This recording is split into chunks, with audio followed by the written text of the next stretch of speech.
So you get one bonus action, one full action, and one movement every round. No more, no less. So if you use a bonus action for a spell, and it says if you swing with the melee attack, you get a bonus action to make a second attack. You do not get your second attack because you've already used your bonus action that round. And welcome to Stripping Down D&D, where Doc Gentry talks about how real shitty paladins truly are. Tom's not feeling good tonight, but I hit him up with a billion text messages, so hopefully he shows up tonight. But we do have Jason. What's up? Josh. Hey. And the return of Sweet. Hey, guys. And I am off camera because I'm helping these guys see the chat. So anytime that you guys have any questions, you can throw it up there. I will ask these guys. There are already a ton of questions on social media. So we'll get to those shortly as well. So, Jason, you want to go first for me? Sure. We're starting off with, we're doing racial lore this week. And we're starting off with humans. Humans are probably the most diverse race in the entire D&D world. They're adaptable to pretty much every class, every role, every situation. They are probably the youngest out of all the common races. But their lifespan is much shorter than some of the others, like dwarves, elves, and the likes. But they are probably the most widely found race in the world, because of their adaptability, which is noted with their and their racial stat block of the +1 to all stats. They are, you find them in every walk of life. Their alignments range from lawful good all the way through the spectrum down to chaotic evil. And Is it safe to say that if you're doing it raw, which means rules is written, that they're the only race that go from chaotic or from an evil to a good, from chaotic to lawful? Yeah, I think that's fair to say. The other races have tendencies towards certain alignments, whereas humans have tendency towards nothing. They are all 9 across the board. There's no real tendency towards one or the other. It all completely depends on the character. And this is one of those things too. I don't think we play out enough in games. Everybody, and I do apologize about my voice tonight, everybody. I'm dying, so in male terms, that means I have a cold. I don't think there's enough humans in games, and I don't think enough people realize how awesome humans really are. But humans populate the world so much because they're one of the few species that populate fast. A human family can have 5, 6, 7 kids, and within 18 years, those 7 kids are out in the world having their own families and so on and so forth. Where an elf will have one child, and I'll explain that later. And at 110, that one child will finally go out in the world. 1 or 2 children at 110, they go out in the world, and then they start their own families. So, yeah, they're probably one of the least played races, which, like you said, it's kind of bothersome, actually, because of the fact that they are literally everywhere. Playing a elf or a dwarf or something like that is cool because it's different, but I mean, humans, they're everywhere. So I mean, there really should be a bigger representation of humans across the board during play, but there's not. Josh and Sweet, do you have something to say about that? I, I think a lot of what it has to do with people not playing humans a lot is the fact that, I mean, it's Dungeons and Dragons, and with humans, you don't get that, dark vision, ability. So when you go in a dungeon, unless there's, some kind of light, you're blinder than a bat flying in the daylight. So I think that might have a lot of what has to do with people not really playing humans a lot. They want to be able to see in the dark dungeons that they go into. They're playing for stats and abilities rather than actually playing for the role play and character aspect of it. Which we talked about last week, that min-max versus the RP playing. And as a DM, I'd love to see more of the RP playing. It makes it easier for me to help you have character development and to make the story about you than to min-max it, because it's hard to make a story about you, because usually if you min-max, you really don't have any kind of background that I can tap into. Yep. I really wish I was here for that one. But for my thing, is that when I play D&D, I want to be something that I'm not. I am a human. I am very lawful. Like, I'm a librarian. I'm very studious. I plan things out. When I play D&D, I want to be the very opposite of what I am. So I want to be the most unusual race I can. I want to be a rogue. I want to be sneaky, not stinky, sneaky. And I want to be, thievy, and I want to be, everything that I'm not. So playing a human to me is what I already am. I understand that 100%. Actually, I was thinking about you when we went through that, because I remember you saying that before. But there's a difference between, okay, I don't want to be a human. I want to be a halfling when I'm going to be this rogue, because I can add 2 to my dexterity and then 1 to, and then I min-max and blah, blah, blah, blah, blah, blah, blah, where you could totally, well, one of the things somebody was making fun of me, I had a Goliath rogue and everybody kind of laughed at me. Until he was just ripping up the battlefield. It wasn't even funny. And the DM was kind of like, all right, time out. We got to talk about this. And I got to say my favorite line, which is, hey, I'm sorry. I'm just following the rules of Adventure League. I mean, like I said, I wish I was here for that, because I am only a role play player. And that's what I do. And I never min-max. I mean, I made a level 10 character that had, like the base stat was like 5, and the base attack bonus was 5, and at level 10, because as I made it was entirely roleplay, and she wasn't very strong in mechanical, but she was fun to play as a character.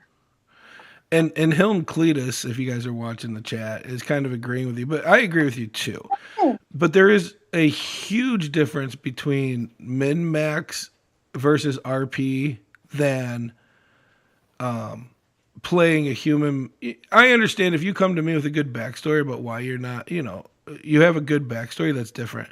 I think I was saying that most people don't pick human because they don't have the dark vision, but they miss out on the cool things. Like, you get to do cool stuff, like you can have the variant human, and you have right off the bat a feat if you choose to. Which is my favorite to play for humans, actually, is if we're using variant rules. I always go with variant human, because starting with a feat, not having dark vision or other, base stuff like the elves, fae ancestry, other features and stuff like that, a feat is massive. Level 1, you're not fighting anything with a real high armor class. So use a 2-handed weapon if you're proficient with one for your class. Take Great Weapon Master, and you will cleave through pretty much anything up through about level 5 with no real problems. And I agree. And I see you, CB Vet. You're talking about this double resistance. And by the way, if you look that up, you can't stack resistance like that. It's actually in the rules, but that's a whole nother story. We'll hit at a different time. Yeah. But I agree. If it's, first off, I want you to have fun. So I hate saying no. I really do. But if you make stuff so powerful, I can't make a game that's fun because if you're so powerful that I don't have an opportunity to throw enough things out to kill you, then that suspense, the part that makes D&D pretty awesome, that weighing hero movements and dumb movements of a character that you think would do to oh, I'm just gonna go out there and do this and I know I can't. I've played with people. Oh, I got my AC up to this. I can't be hit. Just let me go first. And where's the story? Where's the adventure?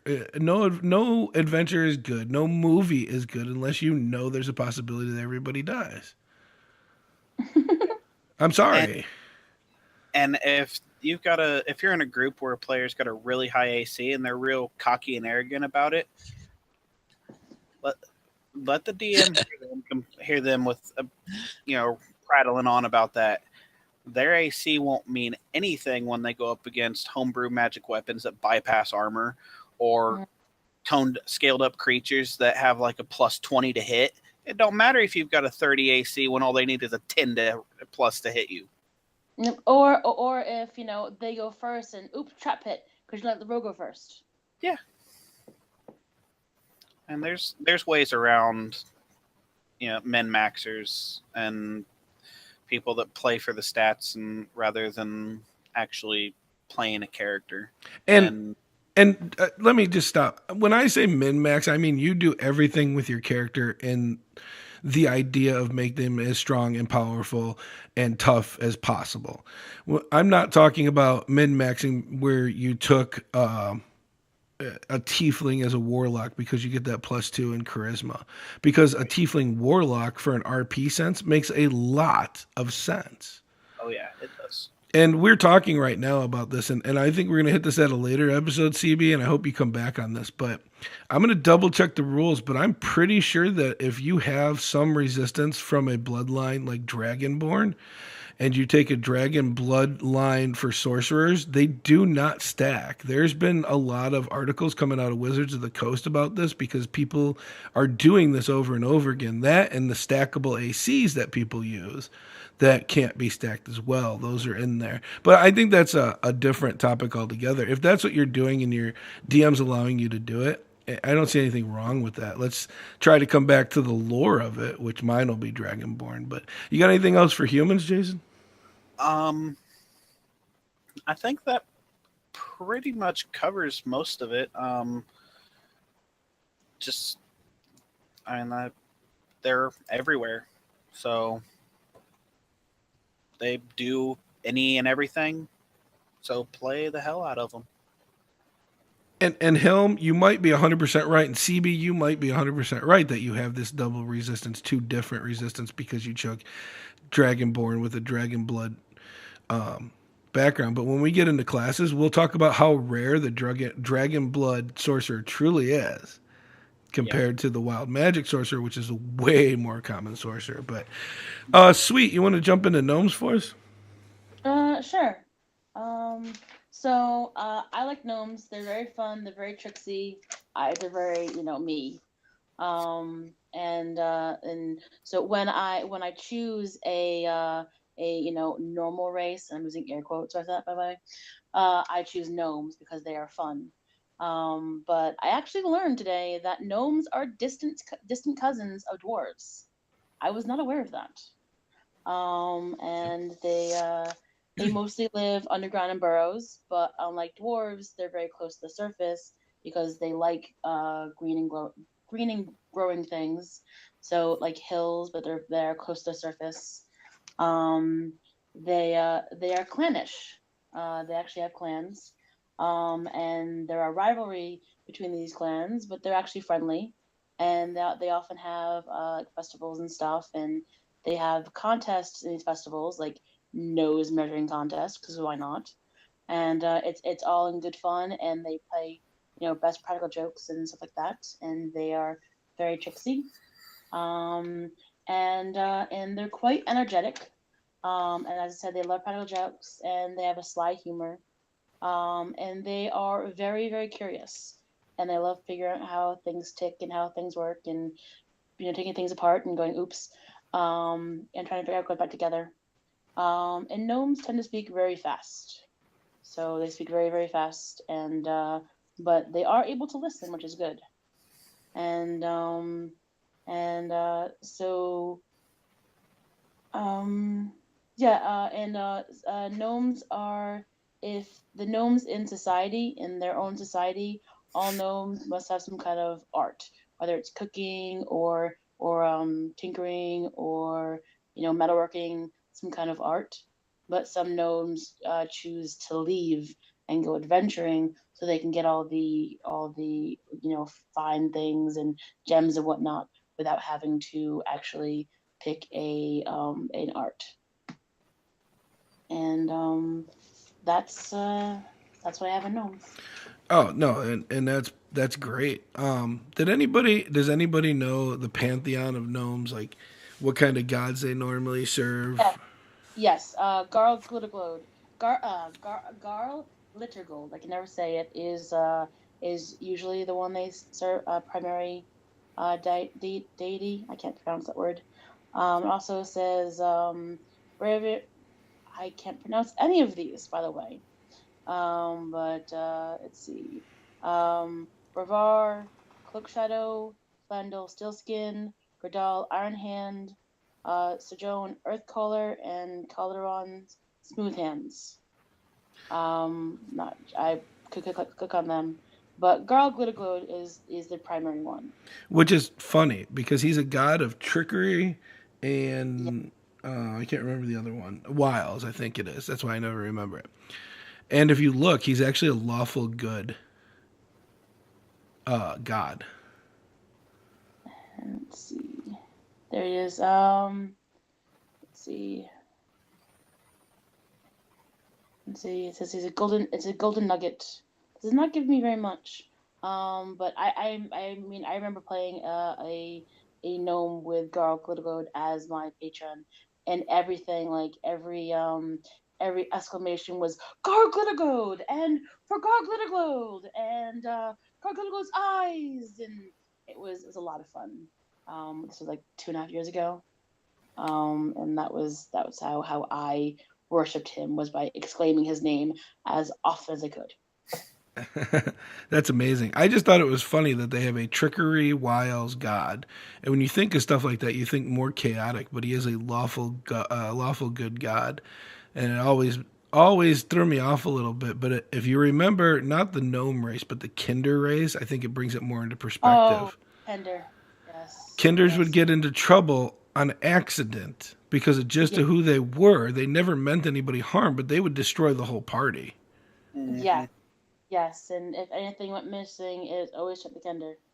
Yeah. And I have threatened my groups, if you don't like how I play, I want to be a Kinder next game, and they calm down. So, but I mean, but gnomes are tricky, but they don't mean any harm out of it. I think that's the why Garg Glitterglode, because they never mean any harm. It's never vicious pranks. It's always in good fun, at least in their minds. So, Josh and Jason, you got anything else on gnomes? Gnomes are they're hilarious if they're played right. Like one of my personal favorite gnome characters in the D&D world is played by Sam Riegel on Critical Role. He plays Scanlan Shorthalt, and I love watching him play Scanlan, who's a gnome bard, because the things he does as Scanlan is just absolutely hilarious, especially when he's doing a healing word and he does his own rendition of Britney Spears' "Hit Me One More Time" or any other random song that pops into his head, or he uses his vicious mockery and uses one of the books that Taliesin Jaffe gave him that has like all these really odd and weird like poems or whatever they're called. But yeah, I love gnomes. They're hilarious and fun to play. I can't wait to play my gnome bard. Yeah. Gnomes they can add a lot of fun to a game just because of what and who they are. They're very like the Kinder. They're very playful, very energetic, and they just like to have a good time. And it makes games very interesting. Now, this brings us to one of the questions we had on social media before we even started, because of a picture I chose to use to promote tonight, where it has a gnome taller than a halfling. So, No, sweet. How tall is the average gnome? Okay, I have this. Height. I had this. Um. Okay, so 3.5 feet. And the average height of a halfling is 3 feet. So, yes, that drawing is actually complete. And it brings us to why we do shows like this where we talk about lore, background, and the races a little bit more in depth. Is, yeah, throwing that picture up there drew some questions because people had misconceptions. Because when we think gnome, we think garden gnome, not gnome D&D gnome. Just like when we think elves, a lot of our pictures come up Santa Claus's hired, or I'm sorry, slaves, the Keeblers, and we have to go back to the Tolkien version of elves to understand real elves, which is the D&D elves. Yep. Which I wish Tom was here. That would have been a great segue into elves. Hey, Josh, do you know any of the races? I know halflings. Why don't you take halflings then? Halflings are great. They're really tiny. They're very dexterous guys because of their size. I'm actually playing a halfling monk who is a lot of fun to play just because of what their personality type is, and they're like gnomes. They're very adventurous, very outgoing. Always want to be the first one into the fight. Well, I guess it's unlike gnomes, but yeah, halflings are always wanting to be right there in the mix with everybody. Kind of prove themselves. They have that Napoleon syndrome, the short guy syndrome, where they're the smallest guy in the party, but they've got to prove that they can handle themselves just as much as the Goliath barbarian can handle himself. We got halflings are eternal children, which is absolutely true, but they are internally noble. Like you were talking about there, they have a want to prove themselves, but they also have a moral compass that normally points north. And so they know, oh, if I do this, I might get myself killed. But if I don't do this, then I can't live with myself. Yep. Yeah. So do you know where halflings, like how the race came about? Do you know any of the history? You want me to give you 3 seconds to pull up Google? No, I looked it up earlier before we got started. See if I can remember. They were created from the split of Abertoril or something like that, if I remember correctly. They're like created after the common races were. But other than that, that's. You can give me a hint. Anybody want to jump in?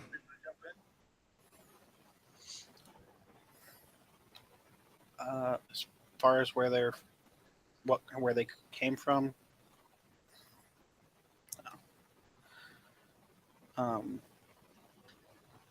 they have some sort of elven heritage, I believe.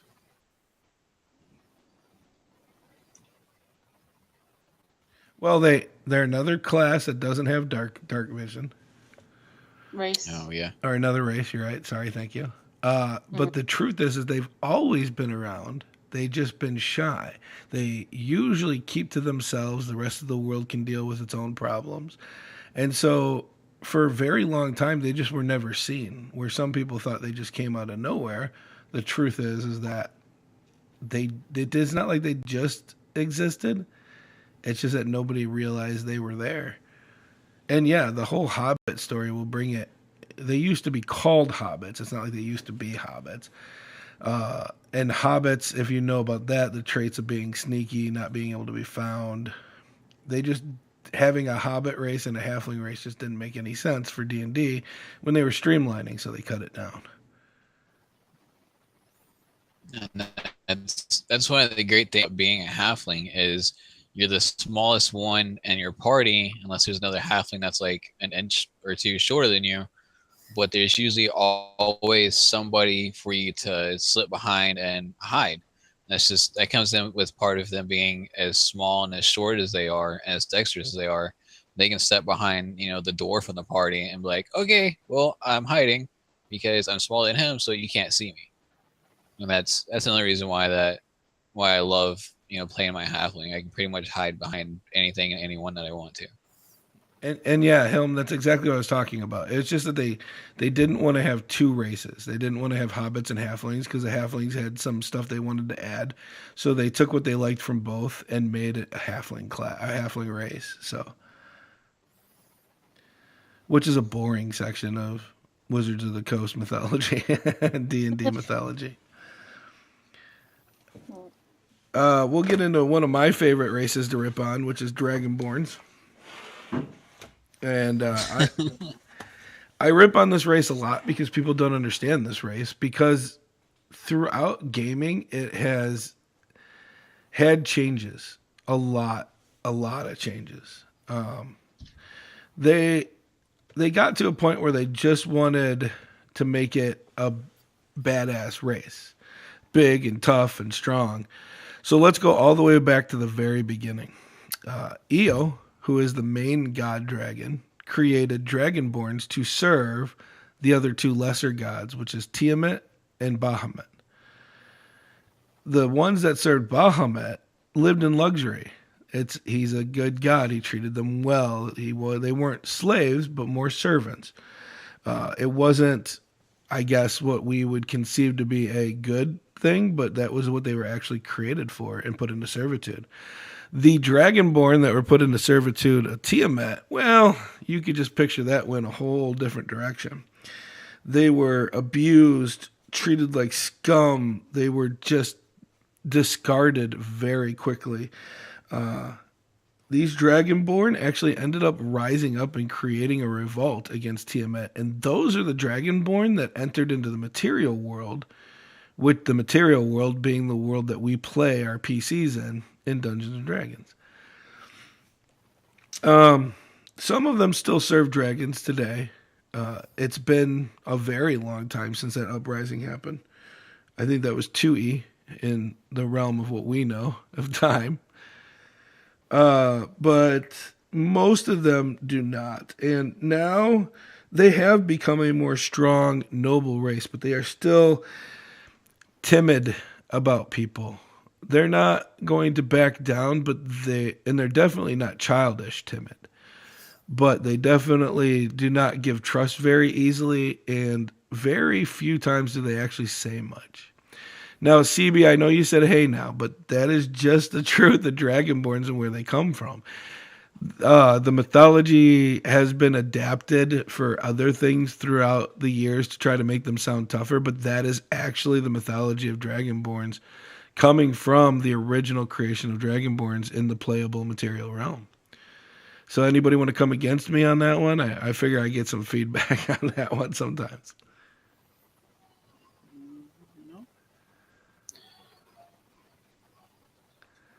So yeah, when you roll a Dragonborn, remember you're rolling a slave race that refuses to ever go back to slavery.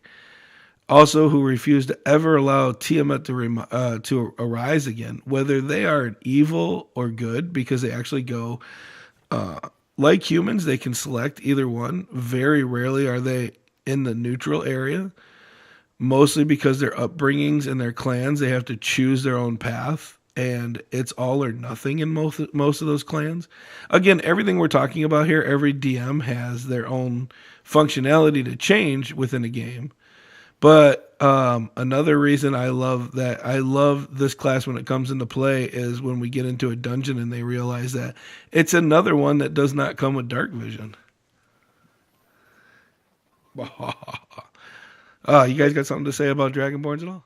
Which is it's funny that they don't have dark vision because of their heritage and their bloodlines and everything, and the sole purpose of them being servants to dragons, and all other dragons have dark vision, and the older they get true sight or blind sight rather. Mhm. So, I mean, it's kind of strange that they don't have dark vision. Well, Then again, if they're slaves, why would you give your slaves an advantage? and they are cursed dragons.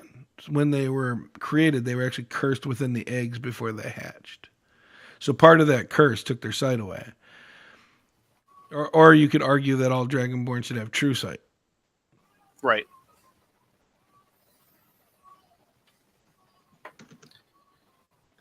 And I think that's what I'm getting at, Helm. There really is so many different ways to overcome the dark vision thing.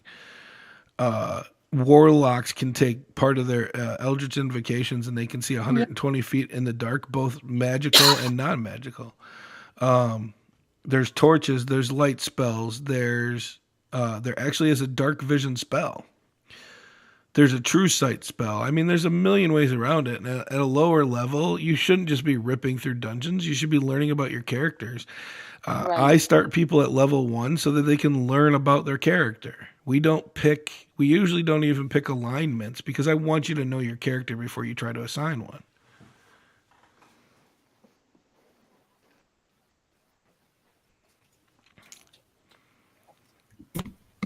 Always have that torch. I agree. Even if you have dark vision, I've got tricks as a DM to take away dark vision from people. Yeah, magical darkness. There you go. Not just that, just DM liberties where you run into a lich or you run into a possessed undead thing. I love to do that because then clerics and paladins can't just turn undead. It never works because they're possessed. They're truly demons, not undead at that point. So much hate. So much hate. It's not a lot of hate. We get away from the rules because we get sick and tired of being tied down by them, or somebody creates a homebrew version of something because they're sick and tired of the limitations. And then it becomes way too much for the DM to actually make a good story out of. Or you have that one character that kills everything and everybody else is like, well, I'm glad I came this week to play and not play and sit here and watch you play again. Right.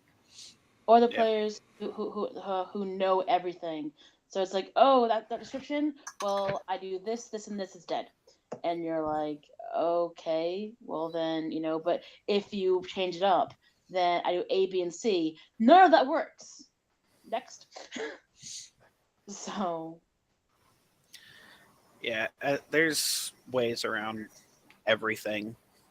Right. If you just have to be creative as a DM, or even as a player. It's a DM ability called I am DM. I am God. Yeah. Yeah. I mean, I had a DM who was pulling in Pathfinder monsters. It's like, why not? Ooh, you pissed that guy off. Well, I mean, it was an awesome monster. It was a dragon horse that I turned evil. Oops. Moving on. Oops. Jason, what was your second race? I was doing tiefling as well. Would you please? I would love to. Tiefling are probably one of the most, along with Dragonborn, one of the most misunderstood races. People think that, oh, well, they're just a spawn of a human and a demon. They're not, actually. Tieflings are actually the creation of the tiefling bloodline comes from the demonic pact, essentially, that was formed between a demon lord and most of the time it's turned out to be human, but they are essentially demons, but they are humanoid. they have the bloodline. Most of them have the taint in their bloodline of Asmodeus, who is the overlord of the Nine Hells,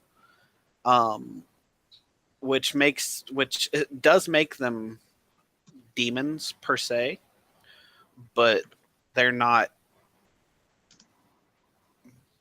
demonic. They're and they run every alignment as well. But they do have tendency more towards chaotic alignments.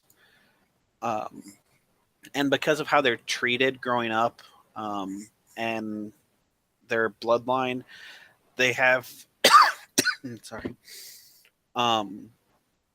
They don't have a innate tendency towards evil, but a lot of them wind up that way. Just because of how they're raised, how they're treated growing up, they tend to stop caring. Yeah. So they get bullied a lot, and I mean that pushes a lot of them over. Mm-hmm. So probably about 60 to 70% of them wind up on the evil side of things, but they don't start there innately. They do tend to overcome, their blood, the evil tendencies of being demonic, but because of, again, just how they're treated and raised, it pushes them that way. Ostracize someone enough, and yeah. They are another race that has dark vision, which is, again, great to have. They also, because of their hellish bloodline, their demonic bloodline, they have resistance to fire damage, which is a great thing to start off with. And they also gain access to innate spellcasting as they grow, as they level and get stronger. They get thaumaturgy, they get hellish rebuke, and they get darkness, which, if you follow kind of the stigma of tieflings, a lot of people play tieflings as warlocks, like what was stated earlier, because it makes sense. They're demonic humanoids that make a pact with a demon or a devil for their power. It makes sense. Going with the fiend patron, obviously. But thematically, it fits.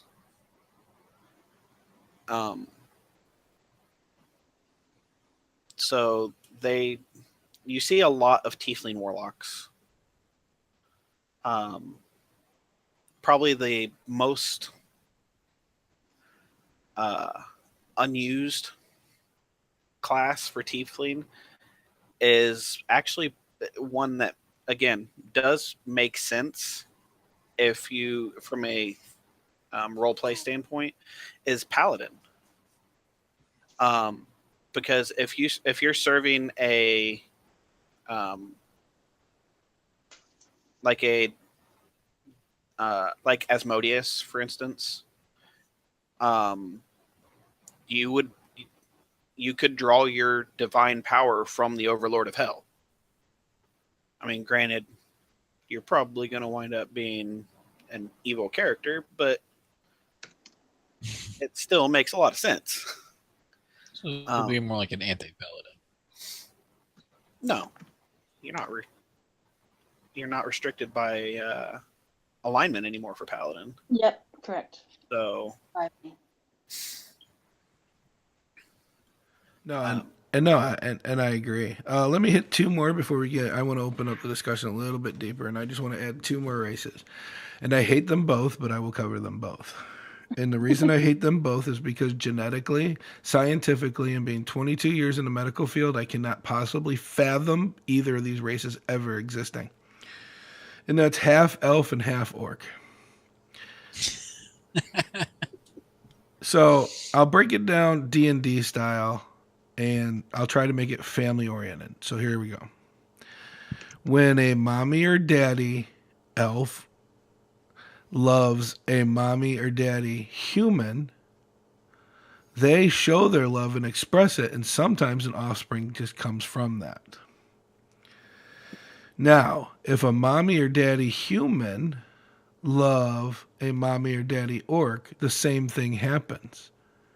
If a mommy or daddy orc loves a mommy or daddy human, it sometimes is the same thing, but most of the time not. And most of the time it's a female human, which results in bad things and death for the poor mommy human. Mostly because all the lore I've ever read, they touch on how they wouldn't be able to survive the childbirth of an orc. But I think people are getting into that with the day and age we live into, where everything's possible, and and I want to be 100%. I am for any kind of community, gender, whatever out there. But sometimes with D&D, it takes me back to the trans dolphin episode from South Park, where Kyle's dad felt that he was more of a dolphin, so he had plastic surgery to turn him into a dolphin. And when it comes to D&D, that's just how it is. Now, that's my personal opinion, and it's an opinion as a DM. Does that mean if somebody comes to me with these two, I'm not going to let them play them? The half-elf, not so much. How you doing? 10th Matrix just said hello. Am I going to stop you from playing them in my games? No, especially the half-orc. Because Tom and I have had this discussion many a times. I have created a world where orcs are a free race. They choose to be good or evil. It looks evil from their community, but I've actually written a bunch of stuff that just because their culture has a violent way of expressing itself doesn't make them evil. But right. According to D&D rules, they're evil as hell. So again, if you're playing raw, rules is written, you cannot have a good orc unless your DM changes the whole dynamic, which is fine, to let you play certain things, or you have an all evil campaign, which is a lot of fun. Mm-hmm. So out of all these races, we'll get into the min-max stuff now, since we covered these ones. So Dragonborn, Tiefling, Halfling, Humans, Gnomes, Half-Elf, Half-Orc. Hit me up, people. Why do you like them? For the numbers aspect. We're not talking RP anymore. Let's get to the min-max. What's some of your favorite things about some of these?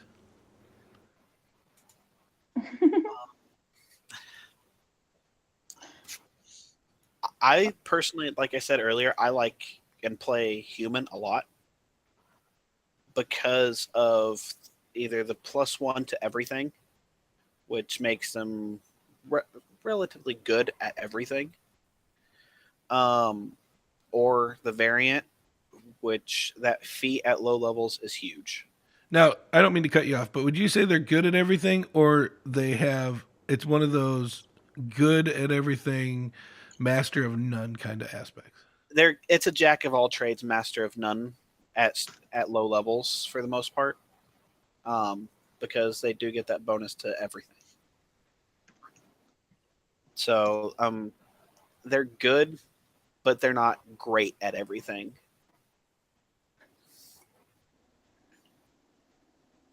Now, you want to speak on that variant a little bit? Variant is essentially it's a variant rule. Instead of getting the +1 to all 6 stats, you get +1 to 2 different stats, a proficiency and a skill, and you get a feat starting off at level 1. And is basically it's like a specialized training for humans. Instead of just being a generalist, they are they are very specialized in whatever your class is. They're they were brought up and trained for a specific purpose, be it guarding or fighting, casting, whatever. But they that it gives them a feat at first level, and instead of having the additional +4 to your other stats. And that feat can, at low levels, can really tip the scales in your favor.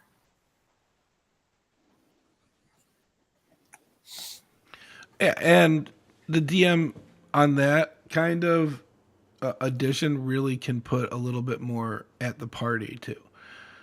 Depending on what the feats are, as long as the DM knows, they can adjust things. And sometimes with that, it becomes cool because you see things that you've never seen before. You could play in 20, 50 campaigns, and I can't tell you how many times I've gone back to the core monster manual and created a small opening dungeon.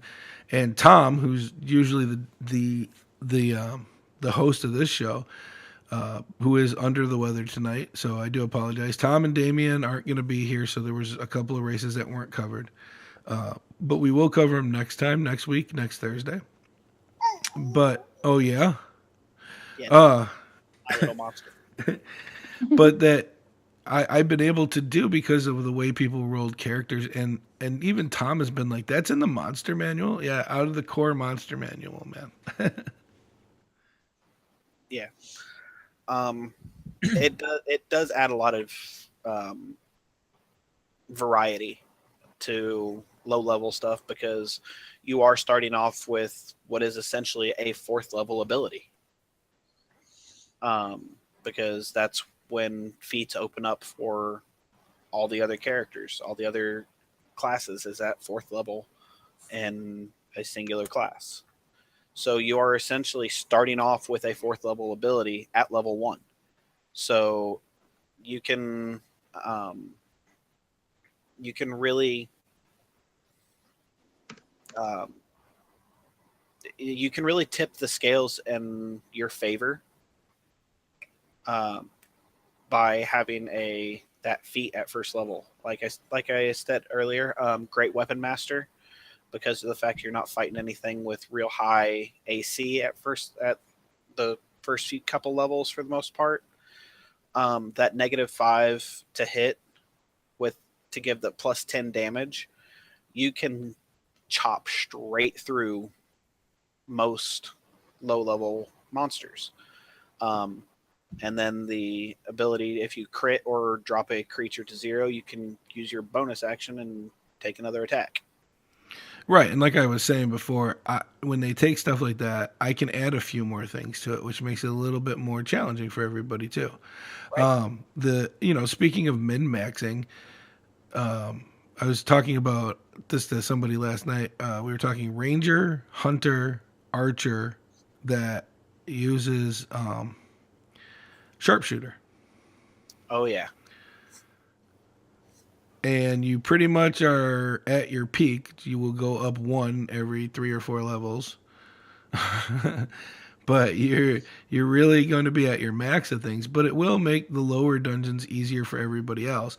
But if you do stuff like that, don't just go in and wipe out the creatures. Nobody wants to see how awesome you are at building characters.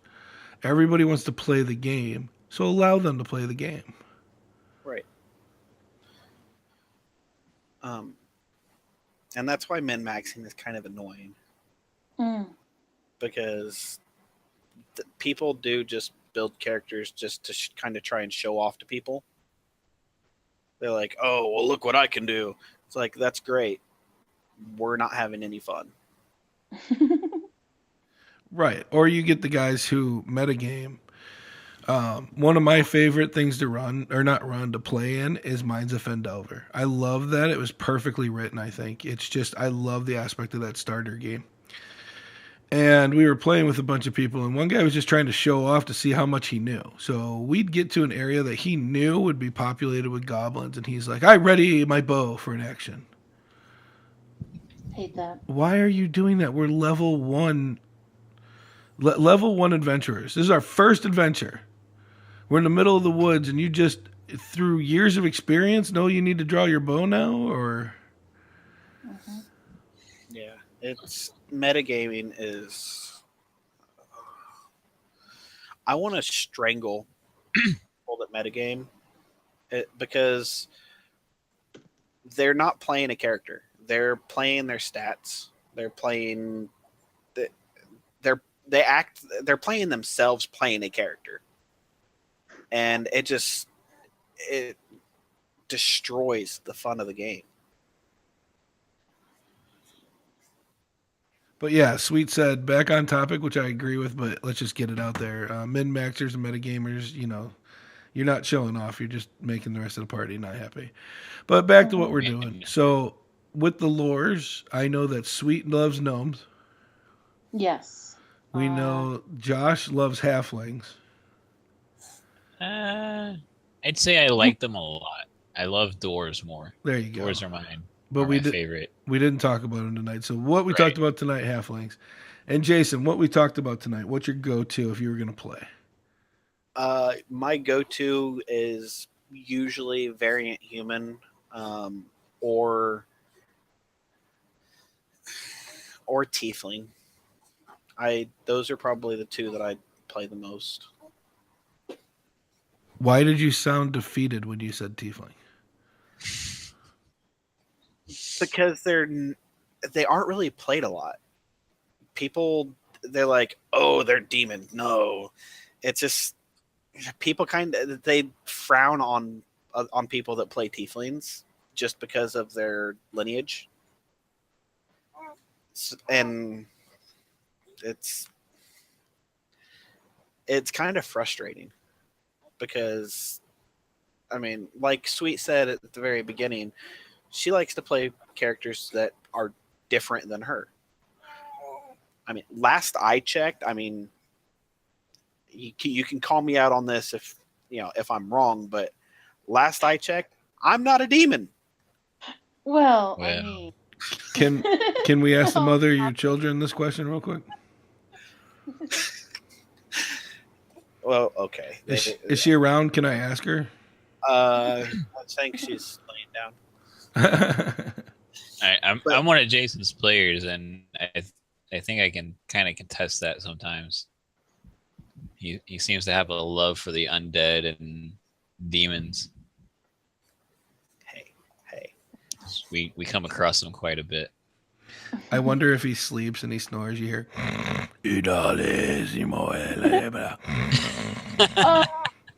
or better yet, the snore and then the la la la la la la la. But moving on. But I did want to go into a bit about gnomes, if I may. Oh, please do. So like I said, like I like playing unusual races. Most of what I play are either changelings. By the way, I hate 5e changelings. Hate them so much. Moving on. But I like to play unusual races. More often than not, I'm doing homebrew. But when you have to make a core player core book. It's like I do gnomes. I like being fixed, and I actually do gnome warlock and warlock rogue. We've discussed this. I like rogue.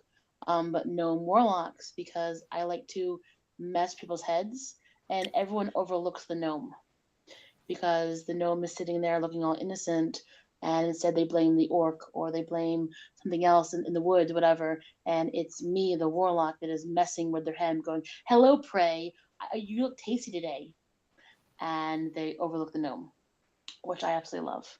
But I do everything for as I mentioned, a role play standpoint.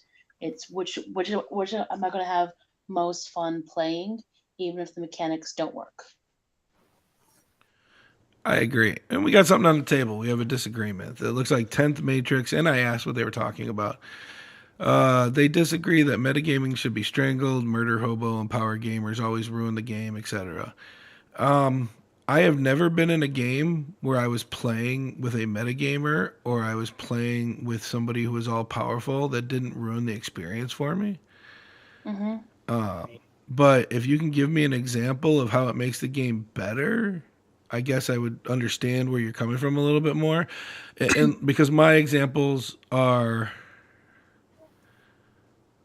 yeah, the role playing, the story making experience, but even the battles. Let's take an all powerful gamer, an all powerful, well, what are we going to pick on? Paladin. And that paladin runs in and he kills everything. And look at how great I am. I killed everything. And you rolled your character to do something specific and you had a way you wanted to play it, but you never get to do it because that min max paladin is always destroying everything. And God mode has the right feats and the right armor and took the right, they're a minotaur paladin. Let's just get it in there where they have the super strength and all this other stuff. And it, it, it really does ruin the game.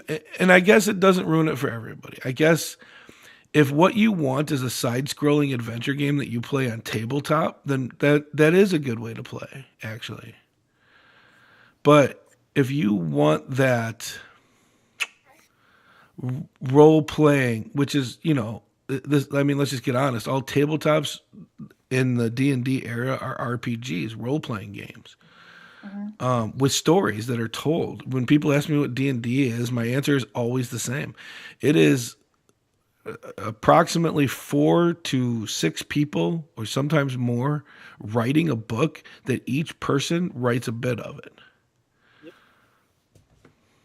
Yep. But if you do treat D&D, you're telling a story with your friends, and if you have guys that are just wanting to run around and kill everything in sight, then that takes away from the story. You might as well just go play Skyrim. Right. Or Diablo. Or Diablo. Or any other game where you just run around and kill stuff. Or the other one is, I'm going to roll to see if I see anything. And you roll. And you know you missed because you rolled a 3. Mm-hmm. And the next person goes, well, then I want to try. As a DM, I absolutely hate that. I really do. That bothers me as well as a player. I've never DM'd, but as a player, that absolutely bothers me. Like, I've done it in Jason's games. I've rolled to look around for something, and then somebody else is like, "Oh, hey, let me look around for that same thing too." Like, well, you don't know what I was looking for because I didn't tell anybody. Right. Yeah. And on top of that, probably the most annoying thing a player can do as far as metagaming goes is the DM tells them to make a perception check. They fail. And then they stop what they're doing and start looking around intentionally because the DM called for a perception check. Right. They're like, oh, well, I, as the player, know there's something here. My character doesn't know shit. But as a player, I know there's something here, so I'm going to look around now. Right. And like, no, you're not. Sorry. Right. It is very annoying. Or if they know that they fail a roll, and then they're like, oh, well, can I try it again? Can I keep looking? Can I keep investigating? It's like, you didn't find anything the first time, but because you as a player you rolled low, you want to keep going until you can until you get something higher. And what's the point of the game if you can't lose? You know what I mean? Exactly. And I'm a DM. I think I've done that. I'm a DM and a player, and I could say that I've got quite a bit of the core monster manual memorized because of how much I've DM'd. But when I'm playing the game, I'll ask. This creature comes out of nowhere, and I'll be playing something, and I'll be like, "Can I roll to see if I even know what that is?" And I roll low. I don't even argue. I just look at the DM and go, "Nope." And I do the same thing. Like when in our game, and the Mankoya game. If I roll low and I know it's going to fail, and I just Because I know it's my character knows absolutely nothing. Now, Yep. as a DM, my very first game, I had the entire thing planned, and the very first encounter I had, one of my players was a murder hobo, and he ruined my entire plan in like the first 10 minutes. So I had to make up everything on the spot because he ruined he killed the very first role play encounter, and then I made everything on the spot. In the second game, again, the very first encounter of that game, he also tried to murder hobo. So he ruined two of my sessions that I had to make up everything on the spot because of him, and I kicked him from my game. Can somebody just tell me what the appeal of Murder Hobo really is? Because and I'll say this: I've played an evil campaign before, and yes, I've killed people in that evil campaign, but I did it out of revenge. There was always some kind of motivation behind it. It wasn't just to kill things, and that was playing an evil character, but it's an evil character that knows that he has to exist within society or he will be slaughtered by, the guards that the DMs will make level 40 that don't exist. So what I was told when I went to one of my other DMs and told him what happened the first game, he said, "How old is he?" And I said, 17. He said that's why. He said it's what they want to do. They just want to cause mayhem and wreck everything, and it's common apparently. And I spoke with this player, and I told him, I said, "You ruined my entire game." By the way, this was the player that asked me to make this game for him. By the way, just gonna say that. And second game, I ended up picking him because of this. But returning to the other part that was Murder Hobo, but the metagaming, like we were in a game where we came across a. Now I'm of the opinion that if a being is of a certain alignment, like a like whatever griffins or whatever are always this alignment. There's always something. There's always one of them or a handful of them that are not that alignment. There's always outliers, and we came across something that was supposedly evil, but it was helping people. And this guy, he knew that race was evil, so he immediately took out his axe and started attacking it, even though it was helping people.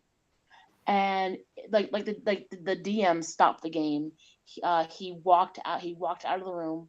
He paced around for a good like 10 minutes. Came in and he yelled at the player because he's like he is this whatever was helping people and you attack him. It's like, yeah, because I know he's evil.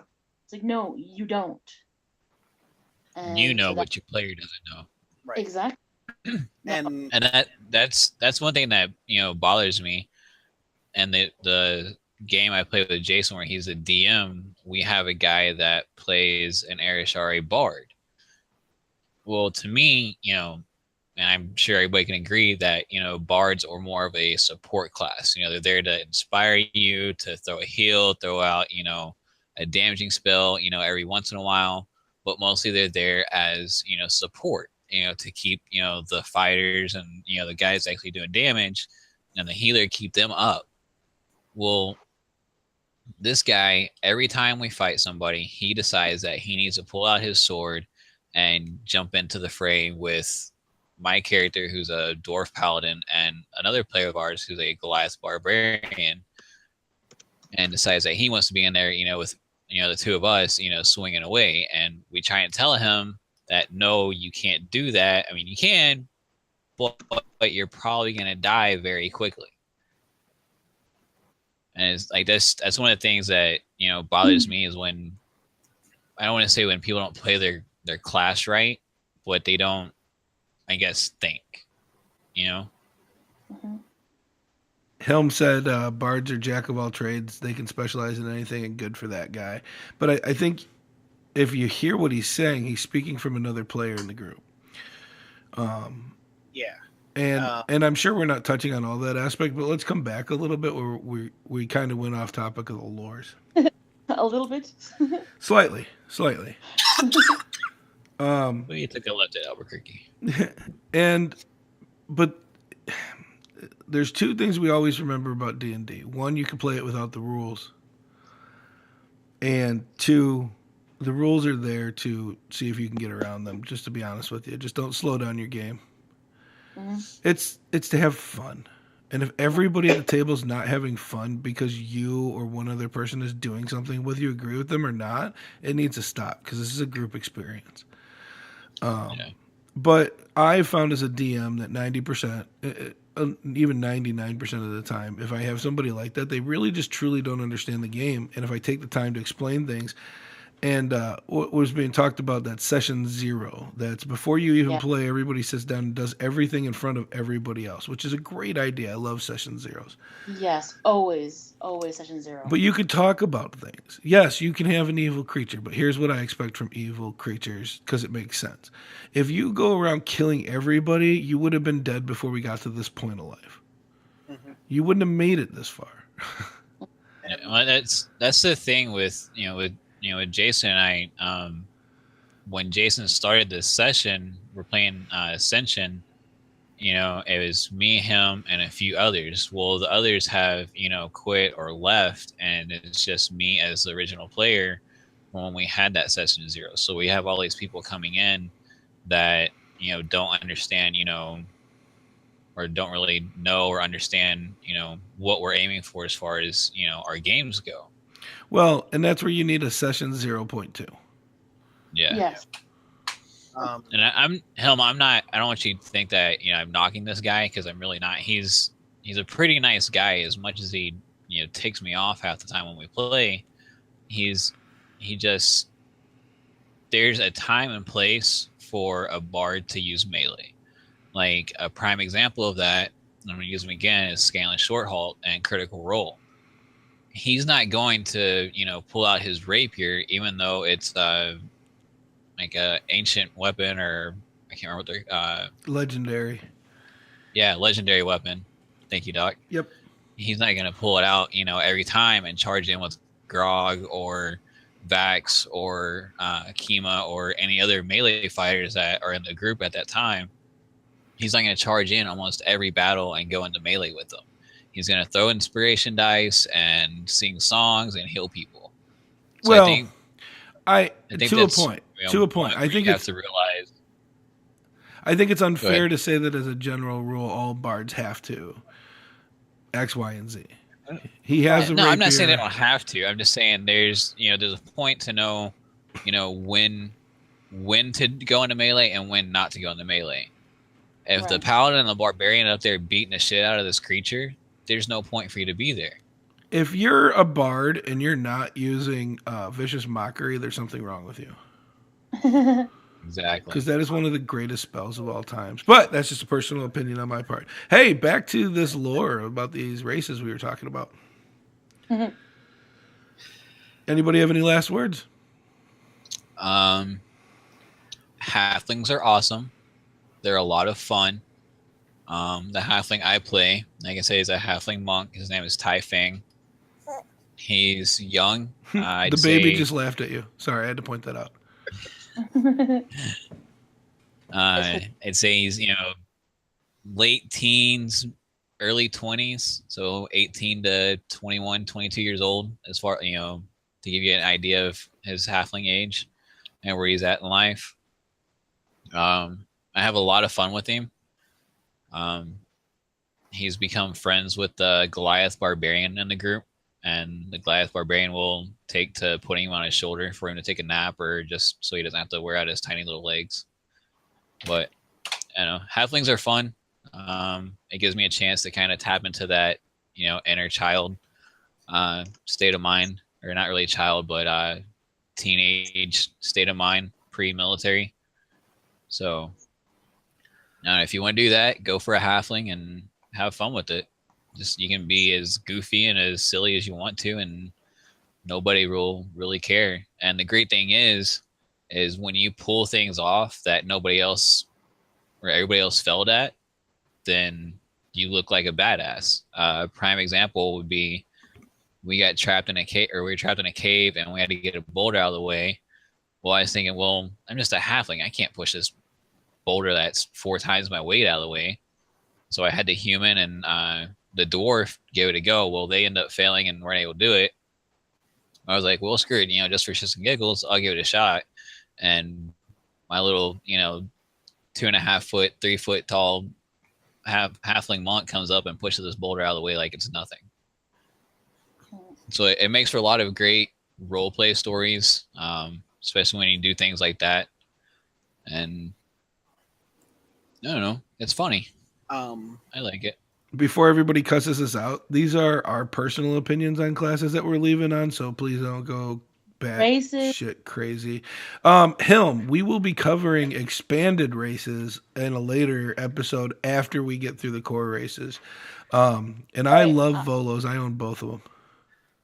By the way, I have to do that. I have to be there so that I can yell at, well, not yell, but get very angry at changelings. Okay. And just to go on record, Helm, I love the races and Volos. They're great. I haven't read Volos yet. So Jason, I've heard great things. So Jason, while you're talking, take us out with your favorite race and why. That we talked about tonight. Human. Just because you are one in real life doesn't mean you can't or shouldn't play one in D&D. They are versatile. They're great. I play in Doc's Mindkoya game. I play a variant human paladin. So go check us out. And humans are amazing, and they come from there's several different cultures within the human race, just like real life.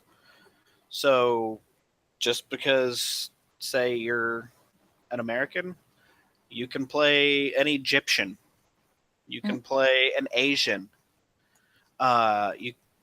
It's a role-playing game, and you can play other humans from around the world and fit them into the game and fit them thematically. They are amazing. So give the humans some love. I'll stick with my concubus and my Veshkanya and my dragon and my changelings, and moving on. So all the races we didn't talk about tonight. Yeah. Just again, homebrew, but I just, my opinion, your opinion, their opinion, it's opinions. It is. I'll stick with my dwarf that we didn't get to talk about. As long as everybody at the table is having fun, you could take whatever I said and throw it out the window. But if you notice people aren't having fun, maybe take some of the stuff we talked about tonight and talk it over with your group. Right. Yes. So from Tom, who is sick, from Damien, who's sick, and as long as they don't have the plague, we'll see them next Thursday when we do part 2 of stripping down D&D's lore or race lores. And Sweet, thank you. Jason, thank you. Josh, thank you. But I am DM Doc. You can follow us at Stripping Down DND with the letter N in there. Search us on Facebook and Twitter. Send us messages, send us questions when you see our post. But for now, remember to keep it nerdy and always live your dreams. Paladins are awesome. No. Negative, no, Ghost Rider.